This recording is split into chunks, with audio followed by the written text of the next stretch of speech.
Sir, എല്ലാ രംഗത്തും പുഴുക്കുത്തുകളുണ്ട്, അത് ശരിയാണ്.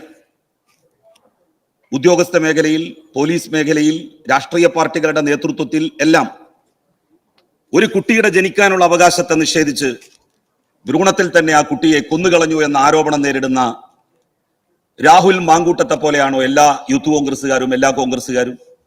ഒരിക്കലുമല്ല. ഈ സഭയിലിരിക്കുന്ന കോൺഗ്രസിന്റെയും യൂത്ത് കോൺഗ്രസിന്റെയും ഒക്കെ നേതാക്കന്മാർ, അവരെ ഞാൻ ആ ഗണത്തിലല്ല ഉൾപ്പെടുത്തുന്നത്. സാർ, യൂത്ത് ലീഗിന്റെ പ്രവർത്തനം നാട്ടിൽ നടത്തുകയും 5.25 ലക്ഷം രൂപ ഗൾഫിൽ നിന്ന് ശമ്പളം പറ്റുകയും ചെയ്യുന്ന മായാവിയായിട്ടുള്ള രാഷ്ട്രീയക്കാരൻ PK ഫിറോസിനെ പോലെയാണ് എല്ലാ യൂത്ത് ലീഗുകാരും. അതൊക്കെ പുഴുക്കുത്തുകളാണ്. അവരെ പോലെയാണ് എല്ലാ ലീഗുകാരും എന്ന് ഒരിക്കലും നമുക്ക് പറയാൻ കഴിയില്ലല്ലോ സാർ. എന്റെ സുഹൃത്ത് N ശംസുദ്ദീൻ അങ്ങനെയുള്ള ആളല്ല. എന്റെ സുഹൃത്ത് P ഉബൈദുള്ള അങ്ങനെയുള്ള ആളല്ല. അവരങ്ങനെയാണ് എന്നല്ല ഞാൻ പറഞ്ഞത്. അപ്പോ രാഹുൽ മാങ്കൂട്ടത്തെയും PK ഫിറോസിനെയും ഒക്കെ പോലെയാണ് കോൺഗ്രസ്സുകാരും ലീഗുകാരും എന്ന് പറയുന്നത് പോലെയാണ് ചില പോലീസിലെ പുഴുക്കുത്തുകളെ മുൻകൂട്ടി നിശ്ചയിച്ചുകൊണ്ട് അല്ലെങ്കിൽ അവരെ ചൂണ്ടിക്കാണിച്ചുകൊണ്ട് അവരെ പോലെയാണ് കേരള പോലീസ് എന്ന് പറയുന്നത്. സാർ, ഏറ്റവും വലിയ പോലീസ് മർദ്ദനത്തിന് വിധേയരായിട്ടുള്ളവർ ആരാണ്? അപ്പുറത്തിരിക്കുന്നവരാണോ ഇപ്പുറത്തിരിക്കുന്നവരാണോ? അവിടെ നിന്ന് പറഞ്ഞല്ലോ, കേരളത്തിന്റെ മുഖ്യമന്ത്രിയുടെ കസേരയിലിരിക്കുന്ന പിണറായി വിജയൻ എത്ര വലിയ പോലീസ് അതിക്രമങ്ങൾക്ക് വിധേയനായിട്ടുണ്ട്. അദ്ദേഹത്തിന്റെ പ്രസംഗം തന്നെ ഇവിടെ ഉദ്ധരിച്ചു. എന്നിട്ട് ആ യുവ MLA ഈ സഭയിൽ പറഞ്ഞ കാര്യങ്ങളോട് അന്നത്തെ UDF-ന്റെ സർക്കാർ എന്ത് നിലപാട് സ്വീകരിച്ചു? ആ പോലീസുകാരെ എന്ത് അച്ചടക്ക നടപടിക്ക് വിധേയരാക്കി? അവരെ ഡിസ്മിസ് ചെയ്തോ? അവരെ പുറത്താക്കിയോ? ഇല്ലല്ലോ, ഇല്ല. സസ്പെൻഷൻ പോലും അവർക്ക് കൊടുത്തില്ല. കേരളത്തിലെ ഒരു നിയമസഭാ അംഗത്തെ അതിക്രമിച്ചു എന്ന കേസിൽ സാർ, അവര് മാത്രമല്ല സാർ, കേരളത്തിന്റെ മുഖ്യമന്ത്രി മാത്രമല്ല, കേരളത്തിന്റെ സഹകരണ വകുപ്പ് മന്ത്രി വാസവൻ വലിയ പോലീസ് മർദ്ദനത്തിന് വിധേയനായിട്ടുണ്ട്. മുൻ മന്ത്രി TP രാമകൃഷ്ണനെ കക്കയം ക്യാമ്പിൽ കൊണ്ടുപോയി മർദ്ദിച്ചിട്ടുണ്ട് പോലീസ്. അവർക്കെതിരായി എന്ത് നിലപാട് സ്വീകരിച്ചു, എന്ത് നടപടി സ്വീകരിച്ചു?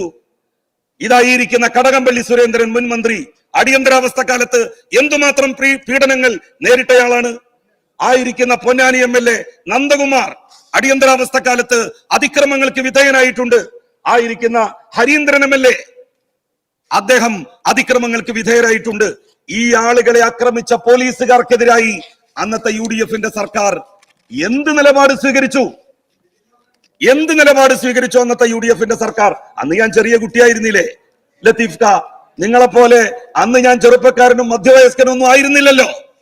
ആയിരുന്നെങ്കിൽ തീർച്ചയായും അതിനെതിരായിട്ട് ശബ്ദിക്കുമായിരുന്നു. ഒരു നടപടിയും സ്വീകരിച്ചിട്ടില്ല.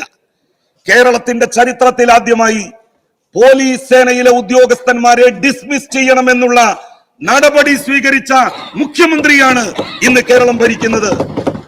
കേരളത്തിന്റെ ചരിത്രത്തിൽ ഏതെങ്കിലും ആഭ്യന്തരമന്ത്രിമാരുടെ കാലത്ത്, ഏതെങ്കിലും മുഖ്യമന്ത്രിമാരുടെ കാലത്ത് ഏതെങ്കിലും ഒരു ഹെഡ് കോൺസ്റ്റബിളിനെ കേരളത്തിന്റെ പോലീസ് സേനയിൽ നിന്ന് എന്നേക്കുമായി പിരിച്ചുവിട്ടിട്ടുണ്ടോ?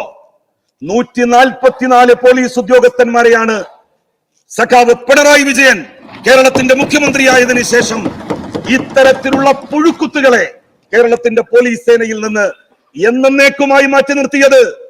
സസ്പെൻഡ് ചെയ്യുകയല്ല ചെയ്തത്, അച്ചടക്ക നടപടികൾ സ്വീകരിച്ച് ഇൻക്രിമെന്റ് കട്ട് ചെയ്യുകയല്ല ചെയ്തത്, അവരെ എന്നേക്കുമായി പിരിച്ചുവിടുകയാണ് ചെയ്തത്. ഒരാളെയെങ്കിലും പിരിച്ചുവിട്ടു എന്ന് നിങ്ങൾക്ക് പറയാൻ സാധിക്കോ? കോൺഗ്രസിനോ മുസ്ലിം ലീഗിനോ? സർ, കോഴിക്കോട് റീജിയണൽ എഞ്ചിനീയറിംഗ് കോളേജിലെ മിടുക്കനായ വിദ്യാർത്ഥിയായിരുന്ന രാജനെ ഉരുട്ടിക്കൊന്നു. എന്നിട്ട് അവസാനം ആ രാജന്റെ മൃതദേഹം പോലും കത്തിച്ച് ചാമ്പലാക്കി കുടുംബക്കാർക്ക് കൊടുത്തോ ആ മൃതദേഹം? നമ്മളത് കേട്ടിട്ടുണ്ട്. അമേരിക്ക ചെയ്യാറുണ്ട് എന്ന് പറയാറുണ്ട്. മുഹമ്മദ് ഗദ്ദാഫി 40 കൊല്ലം ലിബിയയുടെ പ്രസിഡന്റ് ആയിരുന്ന മനുഷ്യനെ കൊന്നതിന് ശേഷം അദ്ദേഹത്തിന്റെ മൃതദേഹം അദ്ദേഹത്തിന്റെ കുടുംബക്കാർക്ക് കൊടുത്തില്ല. അവർ കൊണ്ടുപോയി നശിപ്പിച്ച് കത്തിച്ച് എവിടെയോ ഉപേക്ഷിച്ചു. വാരിയംകുന്നത്ത് കുഞ്ഞഹമ്മദ് ഹാജിയെ മലപ്പുറം കുന്നിന്റെ ചെരുവിൽ വെച്ച് വെടിവെച്ചു കൊന്ന ബ്രിട്ടീഷുകാർ അദ്ദേഹത്തിന്റെ മൃതദേഹവും ആർക്കും കൊടുത്തില്ല. എവിടെയോ കൊണ്ടുപോയി കത്തിച്ച് കടലിൽ മുക്കിത്താഴ്ത്തി എന്നാണ് ചരിത്രം പറയുന്നത്. സാർ അതുപോലെ രാജൻ എന്ന് പറയുന്ന റീജിയണൽ എഞ്ചിനീയറിംഗ് കോളേജിൽ പഠിച്ചിരുന്ന മിടുക്കനായ കുട്ടിയെ കൊന്നു എന്ന് മാത്രമല്ല, ആ കൊന്നതിന് ശേഷം മൃതദേഹം പോലും കുടുംബക്കാർക്ക് വിട്ടുകൊടുക്കാതെ കത്തിച്ച് ചാമ്പലാക്കി വെണ്ണീറാക്കി കളഞ്ഞത് ആര് ആഭ്യന്തരമന്ത്രിയായിരുന്ന കാലത്താണ്? UDF ഭരിച്ചിരുന്ന മുസ്ലിം ലീഗിന് ഭരണ പങ്കാളിത്തമുള്ള സർക്കാർ, കോൺഗ്രസിന്റെ നേതൃത്വത്തിലുള്ള ഗവൺമെന്റ് നമ്മളുടെ നാട് ഭരിക്കുന്ന സമയത്തല്ലേ ആലപ്പുഴ ലജ്നത്തുൽ മുഹമ്മദിയയുടെ നേതൃത്വത്തിൽ ഒരു വലിയ നബിദിന റാലി നടന്നു. എന്നാണ് നടന്നത്? UDF ഭരണകാലത്ത്. അന്നാണ് ആ നബിദിന റാലിയിലേക്ക് പോലീസ് വെടിവെച്ചത്. എങ്ങാനും ഇന്നൊക്കെയാണ് അത് നടക്കുന്നതെങ്കിൽ നിങ്ങൾ ഈ കേരളം ചുട്ട് ചാമ്പലാക്കും. 2 പേരാണ് അന്ന് ആലപ്പുഴയുടെ മണ്ണിൽ മരിച്ചു വീണത് എന്നുള്ള കാര്യം നിങ്ങൾ മറന്നു പോകരുത്.